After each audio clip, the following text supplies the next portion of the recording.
भी मुसलमान से लेके काफिर तक, अल्लाह अकबर, मशरिक से लेके मगरिब तक, जब भी कोई करबला का मुताला करता है तो करबला का मुताला करके हर इंसान हैरान रहता है, आखिर कोई कैसे हो सकता है जो खुदा की मोहब्बत में वतन भी छोड़ दे, खुदा की मोहब्बत में घर भी छोड़ दे, खुदा की मोहब्बत में तपते हुए रेगिस्तान पे आ जाए, अली असगर जैसा 6 महीने का लाल लुटा दे, अली अकबर जैसा 18 साल का जवान लुटा दे, पूरा के पूरा कंबा लुटा करके, पूरा कंबा लुटा करके आखिरी में सर सजदे में रखकर यार से कहे आप बता के तू राजी है या नहीं। ऐसी कुर्बानी देने वाला पुश्ते जमीन ने और चश्मे फलक ने नहीं देखा। दुनिया हैरान है, लेकिन जब दुनिया हुसैन आजम को देख के हैरान होती है तो कहीं से आवाज आती है, हुसैन ऐसे न होते अगर उनको फातिमा जैसी माँ की तरबियत नसीब ना। आज की ये महफिल दारुल उलूम अहले सुन्नत गौसिया रज़विया की दस्तारबंदी के मौके पर इनेकाद पजीर है और मुझसे पेशतर हमारे उलमा, खुतबा, दानिश्वर, मुफक्किरीन, नात खान, शोरा और हमारे बेहतरीन नकीब से आपने उनके उलूम व फ़नून के एतबार से उनकी अपनी कारकर्दगी को समात कर लिया है। अल्लाह तबारक व तआला सब की खिदमत जलीला को अपनी बारगाह में कबूल फरमाए और सबको इसका बेहतर सिला अता फरमाए। अब सब बड़े बड़ों के बाद एक बहुत छोटे गिरे पड़े की बारी है और थोड़ा सा दिल का दर्द लेकर आपके दरमियान फ़कीर कादरी हाजिर है। उसी मुनासिबत से कुरान मुक़द्दस की आया करीमा के एक हिस्से की तिलावत करने का शरफ हासिल किया है। अल्लाह तबारक व तआला उसके मुतालिक मुझे हक कहने और आप तमामी ख़वातीन व हज़रात को हक सुनकर उस पर अमल करने और उसे आम करने की तौफीक अता फरमाए। इस वक्त हर जलसे में, हर कॉन्फ्रेंस में, हर महफिल में, चाहे वो जनाजे के मौके पर लोग जमा हो जाएं, चाहे वो शादी के मौके पर लोग जमा हो जाएं, यानी 4-6 लोग अगर शरीफुन नफ्स कहीं जमा होते हैं तो वहां पर एक ही बात होती है कि अल्लाह अकबर। पूरी दुनिया के अंदर गुनाहों की ऐसी गंदगी फैल चुकी है, पूरी दुनिया के अंदर गुनाहों का ऐसा तूफान है, पूरी दुनिया के अंदर नई नस्ल क्या बल्कि अब तो पुराने लोग भी, बल्कि बड़े बूढ़े भी गुनाहों के दलदल में फंसते चले जा रहे हैं, गुनाहों के दलदल में धंसते चले जा रहे हैं। अल्लाह अकबर। गुनाह में सिर्फ मर्द नहीं बल्कि औरतें भी मुलव्विस नजर आ रही है। अल्लाह अकबर। अब हालात ये हो चुके हैं कि दामने दिल को गुनाह से बचाना इंतहाई मुश्किल हो चुका है। अल्लाह अल्लाह। कल मुफक्किरीन हमारे जलसों में कहते थे कि गुनाह हमारे दरवाजों पे दस्तक दे रहे हैं, लेकिन अगर आज का कोई मुफक्किर ये कहे कि गुनाह हमारे दरवाजों पे दस्तक दे रहे हैं तो ये बात मानी नहीं जाएगी, इसलिए कि कल दस्तक दे रहे थे दरवाजों पर, अब तो गुनाह हमारे घरों के अंदर दाखिल हो चुके हैं, अब तो गुनाह हमारे शबिस्तानों में दाखिल हो चुके हैं, अब तो गुनाह हमारे दबिस्तानों में दाखिल हो चुके हैं, अब तो हम गुनाह डाइनिंग रूम से लेकर किचन रूम तक, बेडरूम तक गुनाह दाखिल हो चुके हैं। पहले लोग घर के बाहर निकलते थे तो गुनाह करते थे, अब तो घर खुद गुनाहों का अड्डा बन चुका है। हाँ हाँ, अल्लाह अकबर। शरीफों के घर में भी ज़िना की नहूसत है, दीनदारों के घर में भी ज़िना की नहूसत है। आप कहेंगे वो कैसे? मैं कहता हूँ जो ज़िना करते हैं वो तो करते ही हैं, वो तो गंदगी में डूबे ही हैं, लेकिन अल्लाह अल्लाह जिनके दामने शराफत की दुनिया कस्में खाने की बात करती है उनके घरों में भी फिल्मों की शक्ल में ज़िना है। अल्लाह अकबर। सीरियलों की शक्ल में ज़िना देखा और दिखाया जा रहा है, अगरचे कर नहीं रहे हैं लेकिन देखने में तो मुलव्विस हैं। और कहने वालों ने कहा है कि ज़िना जितना करना बुरा है उतना ही देखना बुरा भी है। अल्लाह अकबर। इस तरीके से शराब की बोतलें घरों की फ्रिज में रखी हुई है, जुआ आम हो रहा है। घरों के नरम नरम गद्दों पे लेट करके जंगली रमी के नाम पर और दिगर नामों पर लोग जुआ खेल रहे हैं। रातों रात करोड़पति बनने के चक्कर में लोग जुआ खेल रहे हैं। अल्लाह अकबर।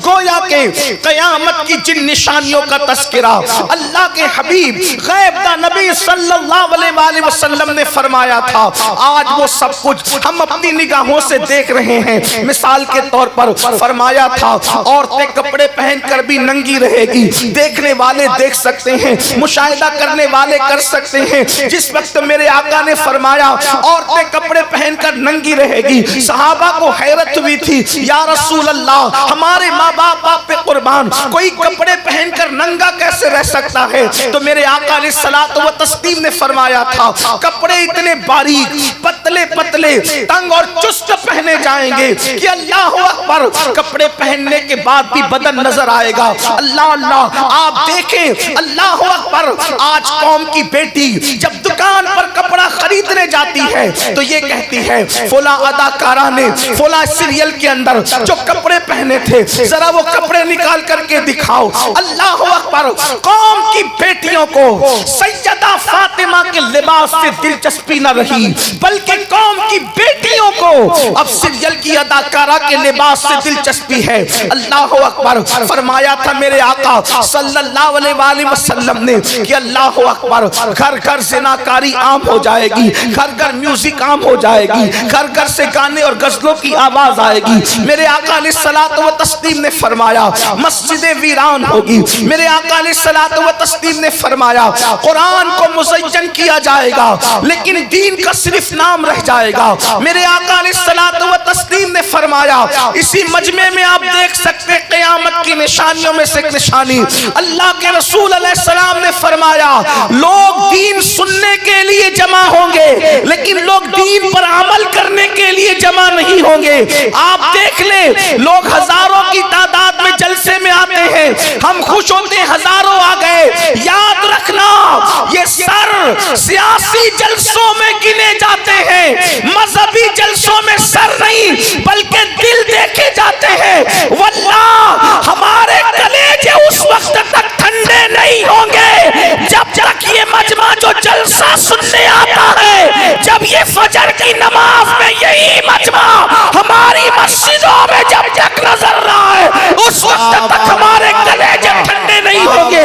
दीन सुनने के लिए तो आ रहे हो, दीन पर अमल करने के लिए कहा। अल्लाह अकबर। पता चला गुनाह आम हो रहे हैं, गुनाह की नऊसत आम हो रही है। अब इस पर कंट्रोल करने के लिए हर शरीफुल नफ्स से इंसान सोचता है कौम को गुनाह से बचाया कैसे जाए। देखिए, बदनजरी आम है, बेनमाजीपन आम है, ज़िना के अड्डे आम है, शराब के अड्डों पर भीड़ है, जुओं के अड्डों पर भीड़ है, औरतों पर जुल्म हो रहा है, बच्चों के हुकूक अदा नहीं हो रहे हैं, शौहर बीवी की हक तलफी कर रहा है, बीवी शौहर की हक तलफी कर रही है। यहाँ तक कि शादीशुदा लोग भी एक दूसरे के साथ नाजायज और हराम ताल्लुकात पैदा कर रहे हैं। शादीशुदा औरतें भी, अल्लाह अकबर, सब नहीं लेकिन कुछ किसी ना किसी का हाथ पकड़ती नजर आ रही है। शादीशुदा मर्द भी नाजायज ताल्लुकात कायम करते नजर आ रहे हैं। इन हालात में एक शरीफुल नफ्स इंसान सोचता है आखिर इन गुनाहों का सद्देबाब कैसे किया जाए, गुनाहों से कैसे रोका जाए, गुनाहों पे बन कैसे बांधा जाए।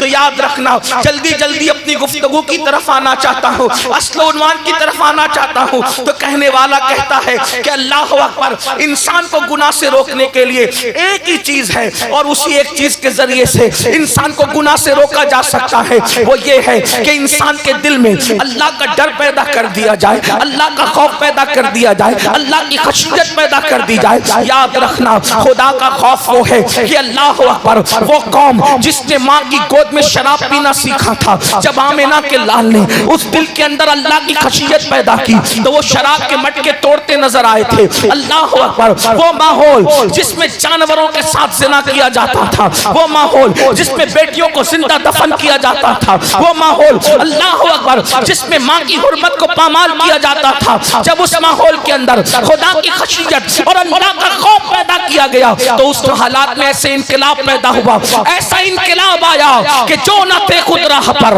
औरों के हाथी बन गए, गए। क्या नजर थी जिसने मुर्दों को मसीहा कर दिया। अल्लाह अकबर। नमक और काफुर में फर्क न करने वाले आसमान हिदायत के तारे बन गए। वजह क्या थी? खुदा की खशियत, अल्लाह का खौफ। अल्लाह देख रहा है। इस तसव्वुर के साथ अल्लाह के रसूल अलैहिस्सलाम ने लोगों को जिंदगी गुजारने का शऊर अता फरमाया। पता चला अल्लाह का खौफ जिस दिल में पैदा होता है, खुदा की खशियत जिनके दिलों के अंदर पैदा होती है, वो इंसान गुनाह छोड़ देता है। जब दिल में अल्लाह का खौफ पैदा होगा, इंसान नापतोल में कमी नहीं करेगा। जब दिल में अल्लाह का खौफ पैदा होगा तो अल्लाह से डरने वाला किसी पर बदनजरी और बदनिगाही नहीं करेगा, इसलिए कि उसको मालूम होगा कि अल्लाह अकबर, मेरे रब का फरमान है कि जो आंखें पाप की नजर से किसी औरत को देखती है, उन आंखों के अंदर जहन्नम की आग की सलाखें डाली जाएगी। तो एक इंसान सोचता है, जब मेरी आंखें, अल्लाह अकबर, मेरी आंखें छोटा सा तिनका बर्दाश्त करने के लिए तैयार नहीं, मेरी आंखें छोटा सा कंकर बर्दाश्त करने के लिए तैयार नहीं। हत्ता के अगर घर में खातून प्यास काट रही हो तो प्यास के नन्हे नन्हे जर्रात जब किसी आंख के अंदर जाते हैं तो वो नन्हे से जर्रात आंख हमारी बर्दाश्त नहीं कर पाती। लेकिन सच्चे सुच्चे रसूल ने फरमाया, सादिक व मस्दूक सल्लल्लाहु अलैहि वसल्लम ने फरमाया कि जिन मर्दों ने दुनिया में औरतों को पाप की नजर से देखा होगा, उनकी आंखों में आग की सलाखें डाली जाएगी, उनकी आंखों में आग भरी जाएगी। अपनी कौम के जवानों से पूछना चाहता हूं, अपनी जवानी पर गरूर करके खुदा के अजाब को चैलेंज करने वालों, अपनी जवानी पे घमंड करके खुदा के अजाब को दावत देने वालों, खुदा के गजब को दावत देने वालों, अपनी कमजोरी तो देखो। नन्ना सा तिनका अपने घर का उड़ करके अगर आंखों में आए तो हमारी आंख उसको बर्दाश्त नहीं कर सकती। प्यास के नन्हे नन्हे जर्रात हमारी आंख उसको बर्दाश्त नहीं कर सकती। वो प्यास के कितनी खा के हजम कर गए, इसका हिसाब हमारे पास नहीं है, उसका जर्रात बर्दाश्त नहीं कर सकती। तो दुनिया की आग से 70 दर्जा ज्यादा जो जहन्नम की आग है, जब उसकी सलाखें किसी औरत को पाप की नजर से देखने की बुनियाद पर आंखों में डाली जाएगी, उस वक्त हमारा क्या बनेगा, उस वक्त हमारा अंजाम क्या होगा। याद रखना, अगर ये बात कोई मौलवी कह देते तो लोग कहते मौलवी लोगों की तो आदत है डराने की। अगर कोई सियासी लीडर कहता तो लोग उसका मजाक उड़ा सकते थे, मगर वल्लाह ये मौलवी ने नहीं बल्कि मौला ने फरमाया है, मालिक को मौला ने फरमाया है, मालिक के हबीब ने फरमाया है, गैब दा नबी ने फरमाया है, मुस्तफा जान रहमत ने फरमाया है, उस साहब ने फरमाया जिसने अपनी जबान से अपनी तबीयत के मुताबिक कभी कलाम नहीं किया, बल्कि उनकी शान ये है, वमा यंतिकु अनिल हवा इन हुवा इल्ला वहयु यूहा, वो अपनी मर्जी से नहीं बोलते, जबान उनकी होती है, कलाम खुदावंद कुद्दूस का होता है। अल्लाह अकबर। वो रसूल फरमा रहे हैं, वो शफीउल मुज़निबीन फरमा रहे हैं, वो उम्मत के गमगुसार फरमा रहे हैं। अल्लाह अकबर। अब थोड़ा यहाँ तसव्वुर करो मेरे आका अलैहिस्सलातु व तस्लीम के दीवानों, मेरी कौम के जवानों, थोड़ा तसव्वुर करो, थोड़ा गौर करो। लोग कहते हैं मुसलमान खुद गर्ज हो गया, मैं कहता हूँ अल्लाह करे मुसलमान खुद गर्ज हो जाए। मैं कहता हूं मुसलमान सेल्फिश तो हो जाए, क्योंकि खुद गर्ज उसको कहते हैं जो अपना सिर्फ सोचता है, किसी और का नहीं सोचता। मैं कहता हूं ये इतने नादान है कि ये खुद गर्ज भी नहीं, क्योंकि अगर ये अपना सोचते अपना तो ये जरूर सोचते कि हम नमाज छोड़ करके जहन्नम की आग में जलने जा रहे हैं। हम किसी औरत पर पाप की नजर डालकर अपनी आंखों को अजाब की दहाने पर लेकर के जा रहे हैं। जरा सोचो तो सही, इकबाल ने कहा था अपने मन में डूब कर पाजा सुरागे जिंदगी, अपने मन में डूब कर पाजा सुरागे जिंदगी। तू अगर मेरा नहीं बनता न बन, तू अगर मेरा नहीं बन बनता न बन, अपना तो बन जाओ ना खुद गर्ज, अपनी आखिरत का सोचने लग जाओ, इस एतबार से खुद गर्ज बन जाओ, अपनी आखिरत की फिक्र करने लग जाओ, इस एतबार से खुद गर्ज बन जाओ। लेकिन मेरे कौम के भोलेपन का आलम क्या है कि ये अपने आप की ना भी बन सकी, ये खुद गर्ज भी ना हो सकी। कितनी भोली है मेरी कौम, मेरी कौम के जवानों, थोड़ा तसव्वुर करो, थोड़ा गौर करो। आका क्या फरमा रहे हैं, किसी औरत पर पाप की नजर डाली तो आंखों में आग की सलाखें डाली जाएगी। अब आपसे पूछता हूँ, यानी औरत ने दुपट्टा ओढ़ रखा था, औरत ने पूरे कपड़े पहन रखे थे और तुमने उसको पाप की नजर से देखा तो आंखों में आग की सलाखें डाली जाएगी। और जो हीरोइन को नंगा नाचते हुए फिल्मों में देखते हैं उन पर अजाब का आलम क्या होगा।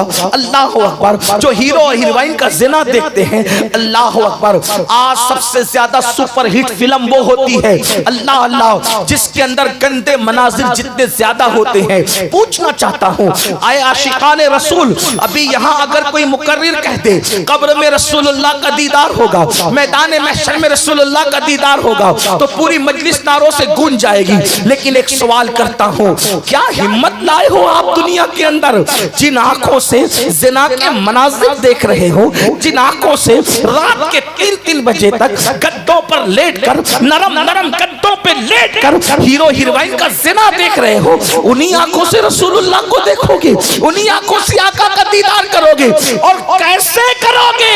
अल्लाह अकबर। शर्म नहीं आती? सोचते नहीं? याद रखना, खुदा बंदे कुद्दूस की गैरत का ये आलम है। जिन आंखों ने पाप देखा होगा, खुदा उन आंखों को महबूब का दीदार नसीब नहीं फरमाएगा। अल्लाह अकबर। क्या डर नहीं लगता? आपने रसूलुल्लाह के दीदार को खेल तमाशा समझ रखा है? नहीं नहीं, हुजूर सरकारे नज़मी ने कहा था, अल्लाह अल्लाह नज़मी महरवी ने कहा था, अल्लाह अकबर। कहते हैं उनका सामना मैं किस तरह करूंगा, उनका सामना कब्र में किस तरह करूंगा मैं, उनका सामना कब्र में किस तरह करूंगा मैं। दिल उड़ा सा जाता है सन सन सनन मेरा। अल्लाह अकबर। इतने करीब से हुजूर की ज़ियारत होगी, अल्लाह न करे, 1000 बार न करे, अगर मेरे आका ने ये फरमा दिया, जालिम मुनाफिक, तू पाप के मनाजिर देखता था और अब मेरा जलवा देखने आया है, नमाजों को तर्क करता था और अब मेरा जलवा देखने आया है। अल्लाह अकबर। औरतों पर पाप की नजर डालता था, शराब के प्याले उड़ेलता था मुंह में और अब मेरा जलवा देखने आया है। क्या मुंह दिखाओगे हुजूर को? आका की बारगाह में क्या मुंह लेकर के जाओगे? नहीं नहीं। अल्लाह अकबर। तो अर्ज ये कर रहा था, जिस दिल में अल्लाह का खौफ बसेगा, जिस दिल में खुदा की खशियत पैदा होगी, वो दिल कभी गुनाह की तरफ नहीं बढ़ेगा, वो दिल कभी गुनाह की तरफ नहीं जाएगा। लेकिन आज ये बहुत लंबी बात करने की बजाय, गुनाह का खात्मा कैसे होगा? खौफे खुदा की वजह से। और खौफे खुदा कैसे पैदा होगा? ये खौफे खुदा किसी दुकान से खरीदने की चीज नहीं, ये खौफे खुदा कहीं से हासिल करने की चीज नहीं। अल्लाह का खौफ आता कैसे है? अल्लाह की खशियत आती कैसे है? दिल में खुदा का खौफ कैसे पैदा होता है? तो याद रखें, कुरान कहता है, इन्नमा यख्शल्लाह मिन इबादिहिल उलमा।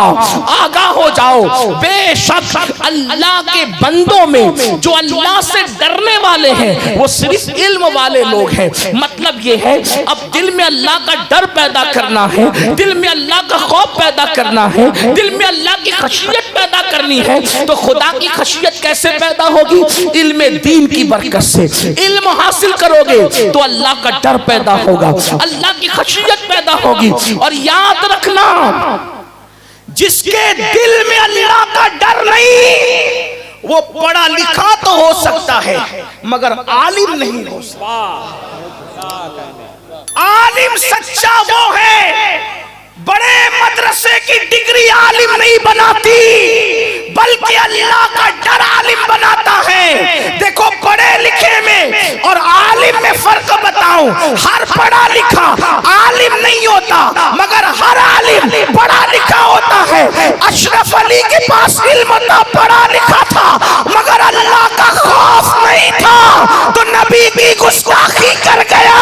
और मेरे इमाम आला हजरत के पास इल्म के साथ अल्लाह की खशियत भी थी, तो वो बड़ा भाई लिख रहा है और ये खुदा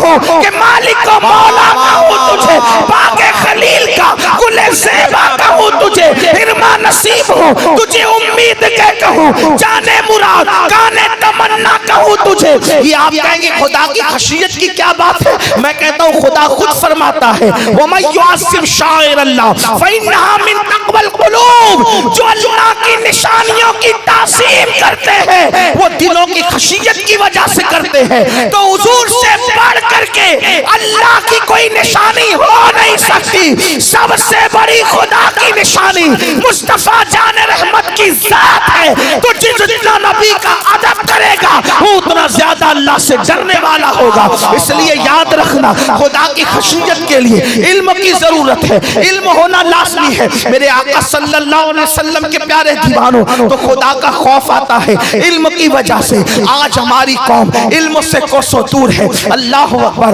उलमा का मजाक उड़ाते हैं बड़ी माजरत के साथ। आजकल तो लोग कहते हैं ये दो कौड़ी के मौलवियों को क्या समझते।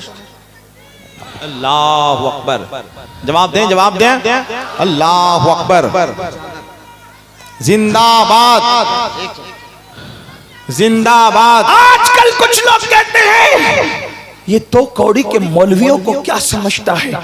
मैं कहता हूं सुनो, जिसे दो कौड़ी का मौलवी कहते हो, अगर ये मौलवी ने खुतबे निकाह पढ़ के आपकी अम्मी और आपके अब्बा के दरमियान ईजाब व कबूल न कराया होता तो आपकी अम्मी जान कहलाने के काबिल न होती। ये एहसान है मौलवियों का कि जो हमारे माँ बाप का निकाह पढ़ाए वो मौलवी है, जो हमारे कान में अजान दे वो मौलवी है, हमारे मरने के बाद हमारी नमाज़े जनाजा पढ़ाए मौलवी है, और हम उसकी बेइज्जती करते हैं, उनकी तौहीन करते हैं, उनकी बेअदबी करते हैं। फरमाया गया उलमा की तौहीन करने वाला, सही उल अकीदा उलमा की तौहीन करने वाला जब मरेगा तो मरते वक्त उसकी जबान पे कलेमा जारी नहीं होगा। याद रखो, यहां तक लिखा गया है फतावा रज़विया शरीफ में इमाम अहले सुन्नत ने लिखा उलमा के गुस्ताख का हाल ये है कि मरते वक्त तो डर है कि उसका खात्मा कुफ्र पर हो सकता है। इसलिए ए अल्लाह के बंदो, उलमा की तौहीन न करो, इल्म की तौहीन न करो, इल्म की तरफ आओ, इल्म से कोसों दूर हो। याद रखना ये मदारिस आज जिसके जलसे में आए हो, अल्लाह अल्लाह, ये मदारिस में से एक मदरसा है। जब तक के मदारिस जिंदा है उस वक्त तक अपना दीन जिंदा है। बड़ी माजरत के साथ हमारा हाल ये है, हम लोग अल्लाह अकबर शादी पर लाखों रुपए तो खर्च करते हैं लेकिन तालीम पर लाखों रुपए खर्च नहीं करते। हमारा हाल ये है, हम अपने पीर की कब्र पर 1 लाख की चादर तो चढ़ा सकते हैं मगर इतनी रकम हम मदरसों में देने का हौसला नहीं रखते। कुछ लोग इसका गलत मफहूम लेते हैं, यार मौलवी लोग चादर चढ़ाने के मुखालिफ है। मैंने कहा मौलवी चादर चढ़ाने का मुखालिफ नहीं, बल्कि मौलवी का नजरिया ये है 1 लाख की चादर की जरूरत मेरे पीर को बादे विसाल नहीं है। इसलिए कि अगर वो सच्चा पीर है तो उसकी कब्र जन्नत के बागों में से बाग है। खुदा ने उसको जन्नत का वो हुल्ला पहना दिया है कि अब मेरी चादर की, लाख की चादर की उसको जरूरत नहीं है। मैं ये नहीं कहता ना चढ़ाओ, चढ़ाओ, लेकिन 100 रुपए की चढ़ा दो, 1000 की चढ़ा दो, 99,000 रुपए जो है अपने मुर्शिद के नाम से किसी मदरसे में दे दो, तालीम के नाम पे दे दो। कोई बेवा का बच्चा अगर स्कूल में फीस नहीं भर सकता उसके लिए लगा दो, कोई कॉलेज नहीं जा सकता उसके लिए लगा दो। याद रखना, हम जिस तरह दीनी तालीम की तायीद करते हैं और आपको तरगीब देते हैं, उसी तरह दुनियावी तालीम के लिए भी कहते हैं अपने बच्चों को डॉक्टर बनाओ, इंजीनियर बनाओ, IAS बनाओ, IPS बनाओ, आप अपने बच्चों को आगे बढ़ाओ। इसलिए कि याद रखना इल्म के असल वारिस तुम हो, मुस्तफा जाने रहमत के कलमा पढ़ने वालों, इल्म के असल हकदार तुम हो, इल्म तुम्हारी मीरास है, हिकमत तुम्हारी मीरास है। लेकिन अफसोस आज मेरी कौम का हाल ये है, गुर्बत का बहाना लेकर लोग इल्म से कोसों दूर जा रहे हैं। मैं अपनी बहनों की तवज्जो चाहता हूँ। औरतें बड़ी आसानी से कह देते हैं बच्चे को 16 साल का कर दिया, अब वो दिल्ली जाके मजदूरी करे, अब हमें पाले, वो कलकत्ता जाकर मजदूरी करे, अब हमें पाले, वो मुंबई जाकर मजदूरी करे, अब हमें पाले। मैं अर्ज ये करना चाहता हूँ मेरी बहनों, याद रखो अपने बच्चे को थोड़ी सी मेहनत करके पढ़ा पढ़ा दो। अपने बच्चों को अपने भाइयों से कहता हूँ थोड़ी सी मेहनत करके पढ़ा दो। हमारे महाराजा के सरकारों ने एक ऐलान किया था और नारा दिया था, आधी रोटी खाना पड़े तो खाओ लेकिन अपने बच्चों को पढ़ाओ। मेरे आका सल्लल्लाहु अलैहि वसल्लम के दीवानों, सिर्फ 10 साल अगर हम अपने बच्चे पर तालीम के हवाले से मेहनत करते हैं, चाहे मदरसे की तालीम हो चाहे स्कूल की तालीम हो, और आपसे कहता हूं अगर स्कूल कॉलेज की तालीम दिलाओ तो दीन की तालीम साथ में जरूर दिलाना। उसकी वजह यह है कि असल इल्म जो है वो इल्म दीन है। अगर इल्म दीन के साथ दुनियावी तालीम दिलाओगे तो बच्चा तुम्हारा वफादार रह जाएगा, वरना मुमकिन नहीं है। इसको अच्छी तरह याद रखना। अपने बच्चों को कुछ भी बनाओ मगर पहले उनको मुसलमान बनाओ, उनको आशिक रसूल बनाओ, उनको दीनदार बनाओ, उनको कलमे का सही जो है वो उनकी मारिफत अता करो। अल्लाह अकबर। ये क्या हो गया आजकल पैसे की लालच में छोटे छोटे बच्चों को हम मजदूरी पे लगा देते हैं। मैं आपसे अर्ज करना चाहता हूँ, आप कहते हैं मौलाना पैसे नहीं पढ़ाने के लिए, जितना गुटखा खा के थूक देते हो, जितना सिगरेट पी करके हवाओं में उड़ा देते हो, अल्लाह अकबर, जितना पान खा करके थूक देते हो, अगर मुसलमान उसी रकम को बचा ले तो हम अपने बच्चों को पढ़ा सकते हैं। याद रखना, आपको बताऊं मेरी माओ और बहनों की खास तवज्जो, अगर माएँ तहैया कर ले कि मैं अपने बच्चे को पढ़ाऊंगी तो बहुत कुछ वो कर सकती है। दस्तारबंदी का मौका है, मुझे एक वाकया याद आ रहा है अपनी बहनों की, और आप सबकी खास तवज्जो। थोड़ी सी मुश्किल आती है, थोड़ा सा वक्त आता है, थोड़ी सी तकलीफ आती है, लेकिन अगर हम हिम्मत से काम ले और अपने बच्चों को पढ़ाएं तो हमारा बच्चा कयामत तक हमारे नाम को जिंदा करने वाला बन सकता है। हजरत सैयदना महबूब इलाही ख्वाजा निजामुद्दीन औलिया का नाम तो सभी ने सुना होगा, शायद ही कोई सुन्नी का बच्चा हो जिसके कानों में सुल्तानुल औलिया, शेखुल मशाइख, शेखुल इस्लाम वल मुस्लिमीन हजरत ख्वाजा निजामुद्दीन औलिया का नाम ना हो। जानते हैं ख्वाजा निजामुद्दीन औलिया, अल्लाह अकबर, छोटी सी उम्र है, उनकी वालिदा बेवा हो गई और आप यतीम हो गए। तो जानते हैं क्या है हालात ये थे, घर में फाका रहता था, घर में कई कई दिन तक खाने को नहीं रहता था। निजामुद्दीन औलिया फरमाते हैं मेरा बचपना था जब हमारे घर में फाका होता था तो मेरी अम्मी जो राबियातुल अस्र थी वो ये नहीं कहती थी कि बेटा आज फाका है, मेरी माँ ये नहीं कहती थी, देखो बच्चों की तरबियत माएँ कैसे करती थी, मेरी माँ ये नहीं कहती थी कि आज फाका है, बल्कि मेरी माँ कहती थी बेटा आज हम अल्लाह के मेहमान हैं। जब अम्मी कहती थी आज हम अल्लाह के मेहमान हैं तो मैं समझ जाता था आज घर में फाका करना होगा। बल्कि कई दिन तक माँ के जुमले मेरे कानों में रस खोलते थे कि माँ कहती थी आज हम अल्लाह के मेहमान हैं,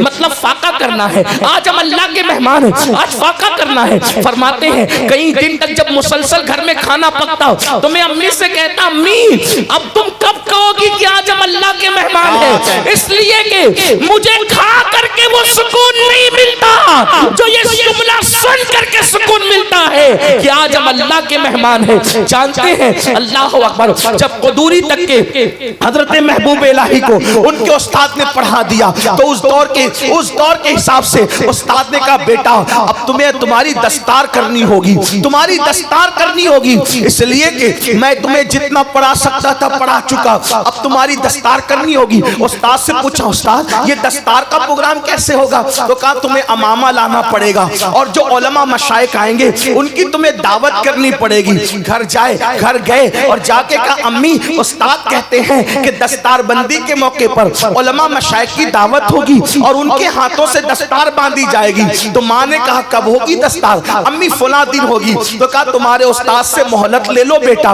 इसलिए कि हमारे पास दस्तार खरीदने के लिए भी पैसे नहीं है, तो मैं काम करूंगी दिन में अपना जो काम करती हूँ मेहनत मजदूरी वो करूंगी और रात के वक्त टाइम निकालकर तुम्हारी दस्तार अपने हाथ से बुन लिया करूंगी और तुम्हारी दस्तार अपने हाथ से बनाऊंगी और फिर जो है उस्ताद से टाइम ले लो। जब उस्ताद ने सुना तो कहा अम्मी से कह देना दस्तार का इंतजाम वो कर ले, उलमा मशाइख की दावत का इंतजाम मैं खुद कर लूंगा। और उसके बाद माँ ने अपने हाथों से चांद की रोशनी में रात भर जगकर महबूब इलाही की दस्तार तैयार की और जब दस्तार तैयार हुई और आपके सर पे बांधी गई तो जब दस्तार बंध रही थी तो बांधने वाले उस्ताद के कदम महबूब इलाही ने चूमा तो उस वक्त एक मजसूब वहां मौजूद थे, वो फरमा रहे थे लोग आज आज इसको कुदूरी पढ़ने वाला बच्चा देख रहे हैं, लेकिन मैं इसको महबूब इलाही की शक्ल में देख रहा हूँ।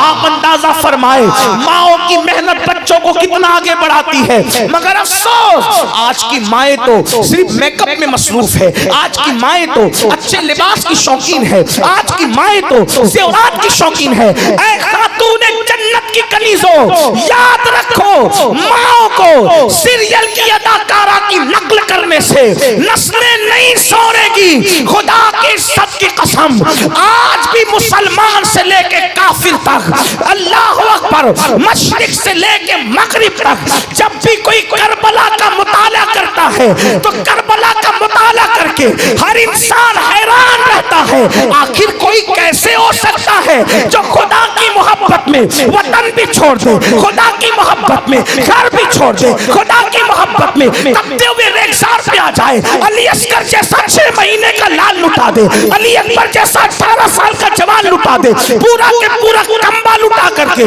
पूरा कुंबा लुटा करके आखिरी में सर सजदे में रखकर यार से कहे आप बता के तू राजी है या नहीं। ऐसी कुर्बानी देने वाला पुश्ते जमीन ने और चश्मे फलक ने नहीं देखा। दुनिया हैरान है, लेकिन जब दुनिया हुसैन आजम को देख के हैरान होती है तो कहीं से आवाज आती है हुसैन ऐसे न होते अगर उनको फातिमा जैसी मां की तरबियत नसीब ना। नारे तकबीर, नारे रिसालत, इस्लाहे मुआशरा कॉन्फ्रेंस, आले रसूल औलादे गौसे आजम।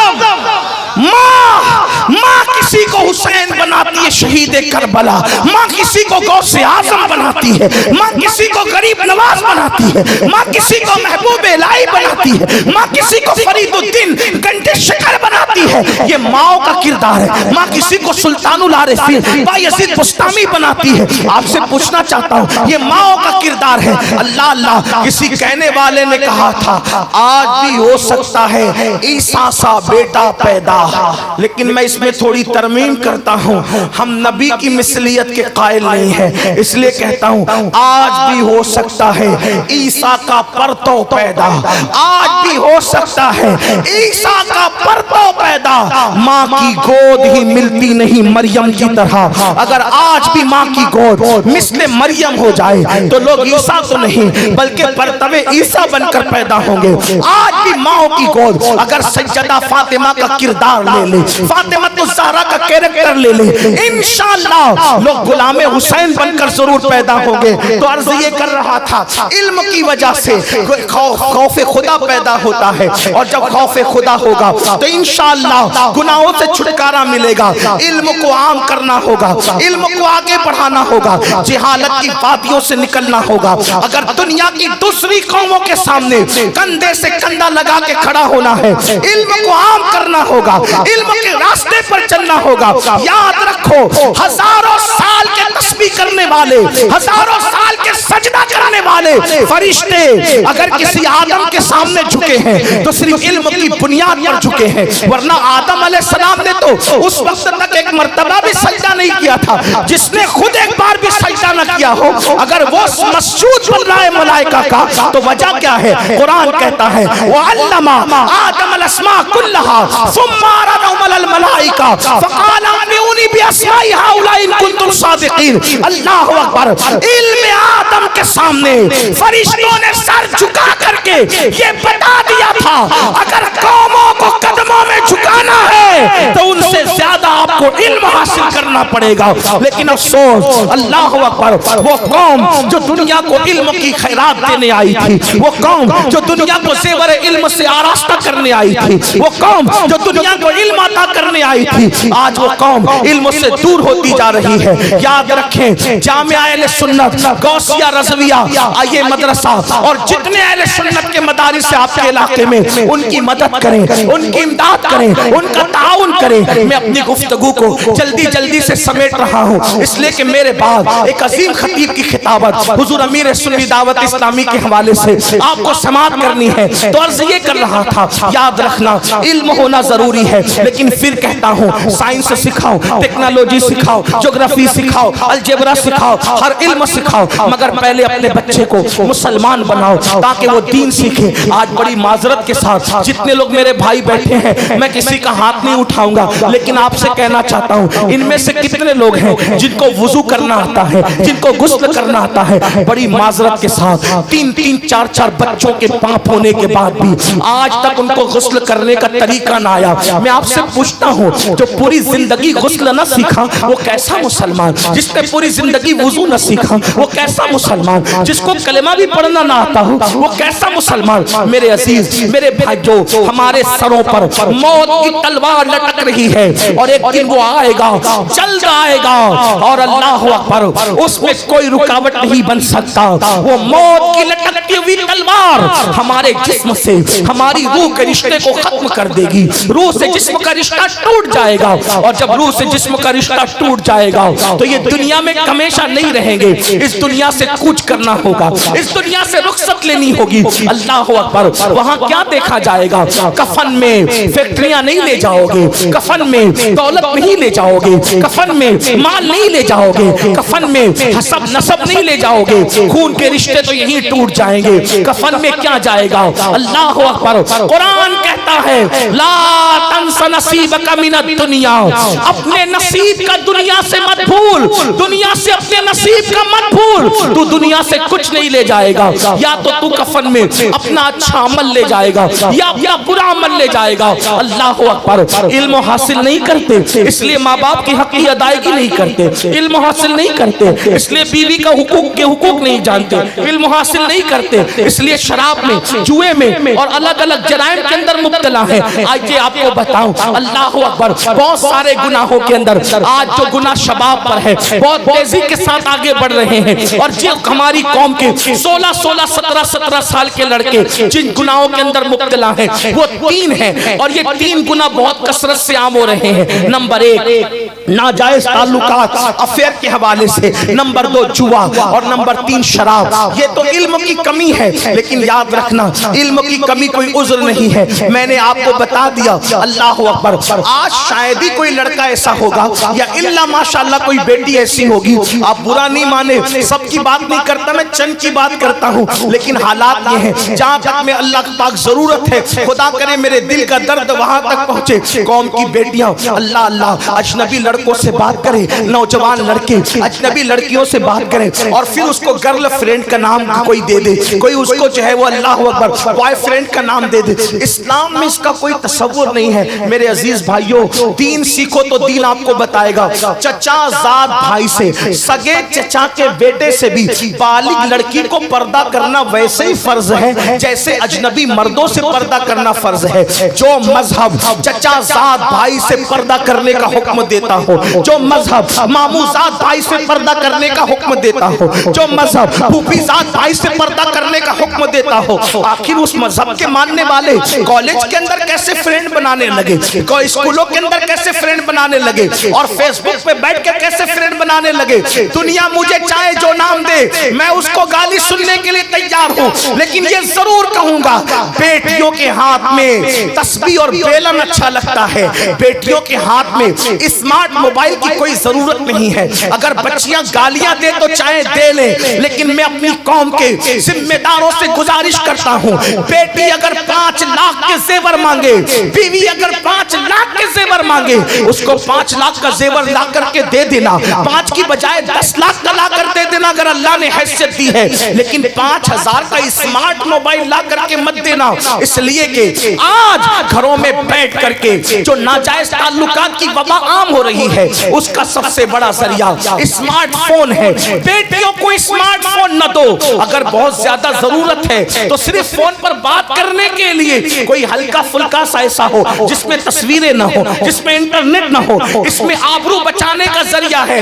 वरना याद रखो, आज फेसबुक ने वो दिन दिखाए कि शरीफ घरों की बेटियां भी दूसरों के साथ भागती हुई नजर आई है। अल्लाह अकबर, क्या तूफान है इंटरनेट के जंगल ने बपा किया है, इसका अंदाजा शायद देहात में बैठे हुए लोगों को नहीं हो सकता। मेरे आका सल्लल्लाहु अलैहि वसल्लम के दीवानों, याद रखो हमारे यहाँ बेटी की इज्जत को बहुत बुलंद मकाम दिया गया है।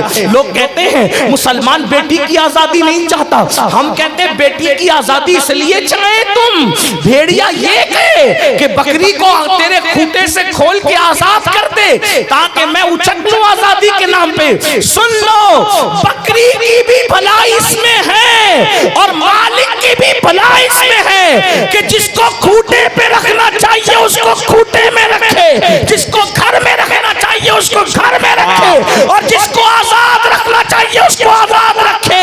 आजाद कुत्ते फिरा करते हैं, पालतू शरीफ बकरियां नहीं फिरा करती। तो इस्लाम किसी भी बकरी को किसी भेड़िए के हवाले करने का कायल नहीं है। अगर पाप के भेड़िए औरतों को पाप की नजर से देखने वाले, औरतों को आजादी के नाम पर नंगा करके अपनी हवस निकालना चाहते हैं, तो हम ये कहना चाहते हैं जो दाना देना है दे दो, लेकिन हम अपनी बेटियों को पर्दे में रखकर बताएंगे कि बेटियों को पर्दे में रखना ये जुल्म नहीं है, बल्कि बेटी की कीमती होने की अलामत है।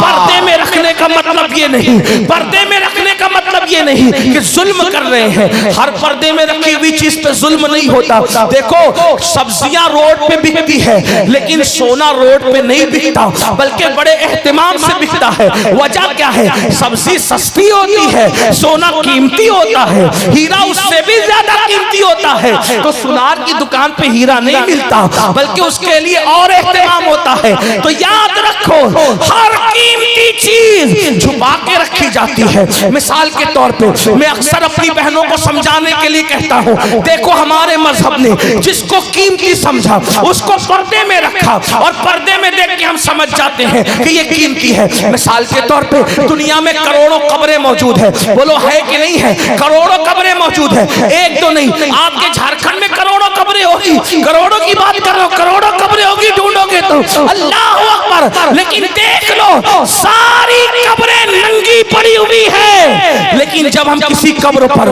गिलाफ पड़ा हुआ देखते हैं और उसको चादर के नीचे पर्दे में देखते हैं, समझ जाते हैं किसी शराबी की कब्र नहीं होगी, किसी जुआरी की नहीं होगी, किसी जानी की नहीं होगी, बल्कि ये कीमती कब्र है। इसलिए इस पे कपड़ा और पर्दा डाल दिया गया है, इस पे गिलाफ डाल दिया गया है। इसी तरह देखो, दुनिया की सारी मस्जिदें बेपर्दा है, लेकिन जो मस्जिदों में सबसे अफजल तरीन मस्जिद है, जिसे काबतुल्लाह शरीफ कहते हैं, उसको गिलाफ में ढक करके बताया गया है। और मस्जिदें अलग है, दिल्ली की जामा मस्जिद की इज्जत अलग है, मगर वो बेपर्दा है, और अल्लाह के काबे की हुर्मत अलग है, इसलिए उसको पर्दे में कर दिया गया है। पता चला हर इज्जत की चीज को पर्दे में किया जाता है। देखो, दुनिया में करोड़ों किताबें हैं, सारी किताबें बेपर्दा पड़ी हुई है, लेकिन कुरान को पर्दे में रखा जाता है। जिस किताब को हम पर्दे में देखते समझ जाते हैं, बुखारी नहीं होगी, मुस्लिम नहीं होगी, तिरमिज़ी नहीं होगी, इब्ने माजा नहीं होगी, साइंस टेक्नोलॉजी अलजेब्रा की किताबें नहीं होगी,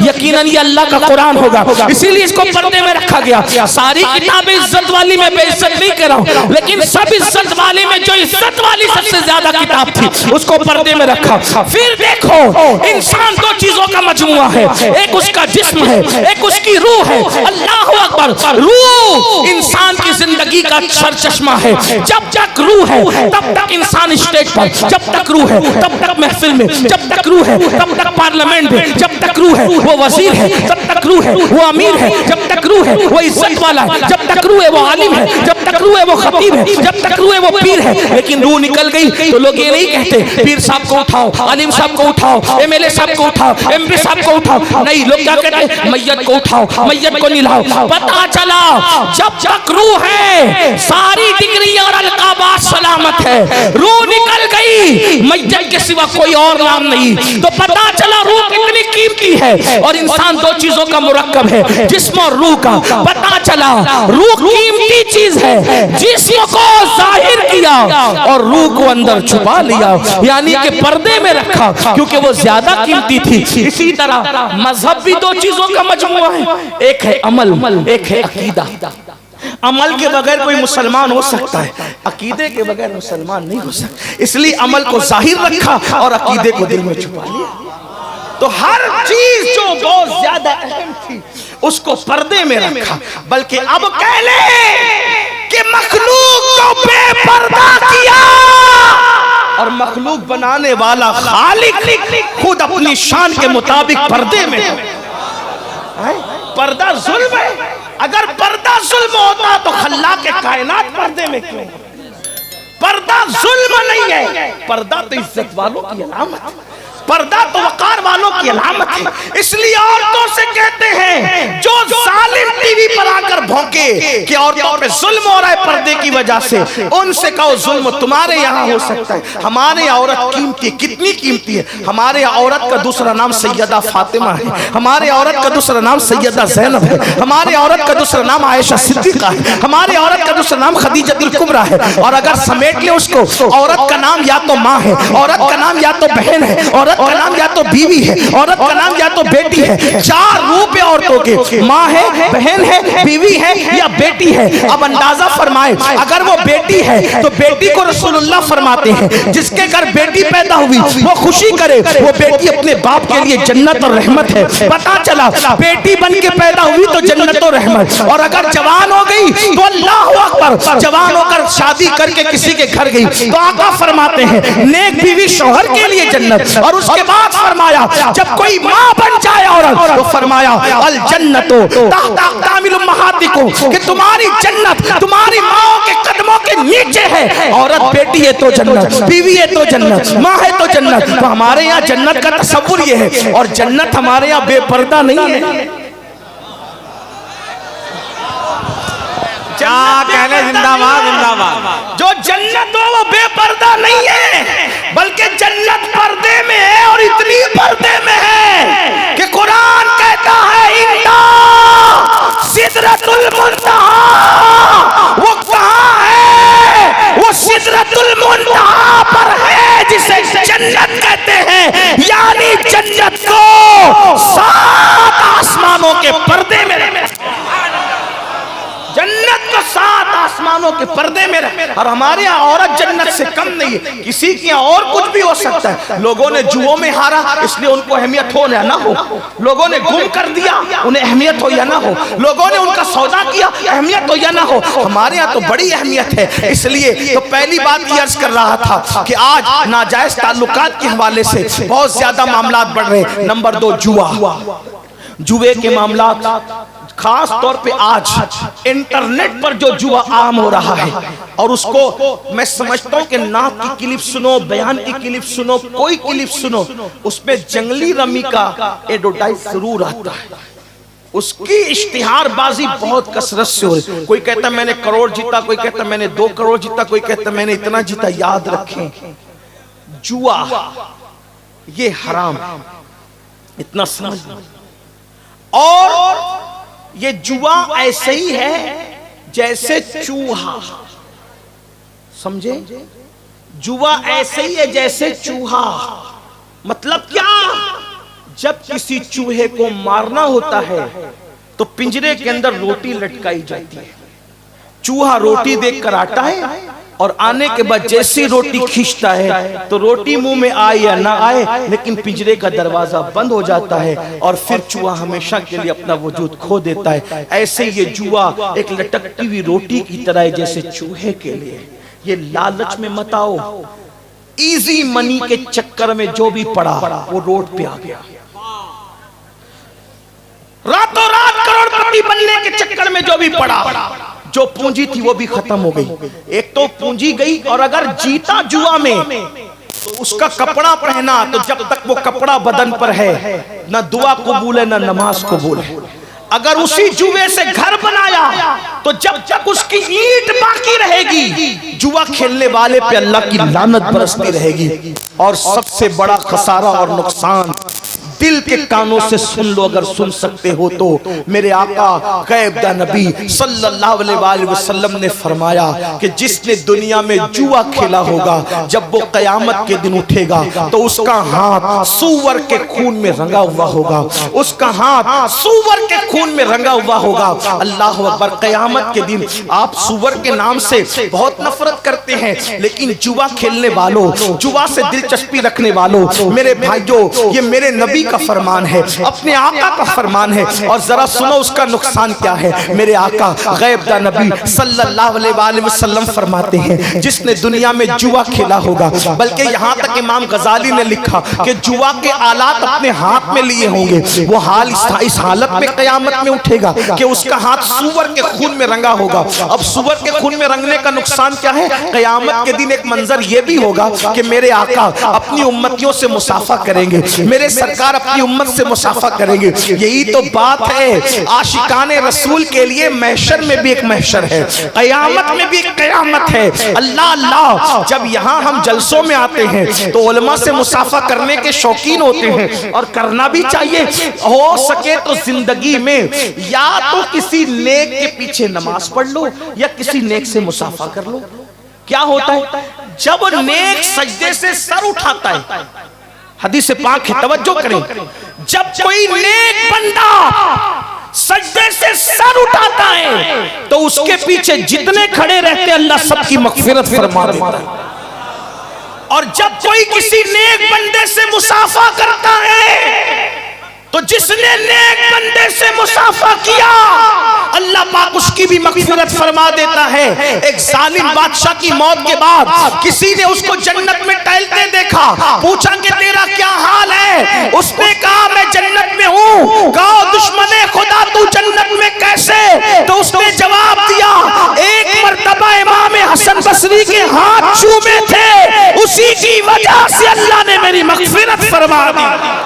आपसे पूछता हूँ उलमा सादात नेक बंदों से मुसाफा जब इतनी बड़ी बात है तो कयामत के दिन कैसी लालच होगी जब वो हुस्ने सरापा, वो जलवे जहां आ रहा, वो हुस्ने तमाम, वो हुस्ने कामिल, वो रश्के कमर, अल्लाह अकबर, वो रश्के गुल, बल्कि रश्के गुलशन। मेरे इमाम कहते हैं वो है लम्हाए नाजुक उनके हजार चढ़ते हैं फूल जिनसे, वो है लम्हाए नाजुक उनके हजार चढ़ते हैं फूल जिनसे। गुलाब गुलशन में देख बुलबुल, ये देख गुलशन गुलाब में है, कितने खूबसूरत है मेरे आका। अल्लाह अकबर। फरमाया गया कयामत में मेरे आका अपनी उम्मत से मुसाफा करेंगे, लेकिन आप मुझे बताओ जिनके हाथ जुआ खेलने की वजह से सूअर के खून में रंगे हुए होंगे, ऐ मेरी कौम के जवानों जरा उस वक्त का तसव्वुर करो, उस वक्त का तसव्वुर करो, उन हालात का तसव्वुर करो, उस कयामत का तसव्वुर करो। आका का जलवा सामने है और तुमने जुआ खेला है और हाथ सूअर के खून में है, तो क्या मेरे आका से मुसाफा कर सकोगे।